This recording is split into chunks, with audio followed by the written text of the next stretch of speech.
আমাদের প্রথম দিনের অনুষ্ঠান বিমানবন্দর থেকে ৩০০ ফিট রাস্তার অভ্যর্থনাস্থল, সেখান থেকে দেশনেত্রী বেগম খালেদা জিয়াকে দেখতে যাওয়া এবার কেয়ার হাসপাতাল থেকে তিনি সরাসরি বাসভবনে চলে আসবেন।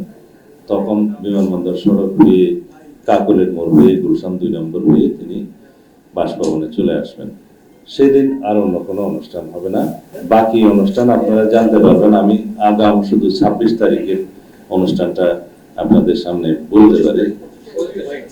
২৫ বলে ফেলেছি।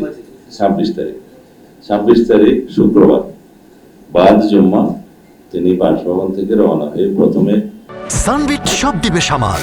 সানবিট ম্যাজিক প্রেস ডিশওয়াশিং এর মাথা ঘোরানো সলিউশন। শহীদ জিয়ার মাজার জিয়ারত করবেন এবং সেখান থেকে জাতীয় স্মৃতিসৌধে তিনি শ্রদ্ধা জ্ঞাপন করতে যাবেন। এটা ২৬ তারিখ। ২৭ তারিখের প্রোগ্রাম আপনারা পরে জানবেন। সেদিন অন্যান্য অনুষ্ঠানের মধ্যে আমি শুধু আপনাদেরকে আগাম টাইমিং ছাড়া এখন বুঝতে পারি যে আমাদের সেদিনের অনুষ্ঠানের মধ্যে ২৭ তারিখে তিনি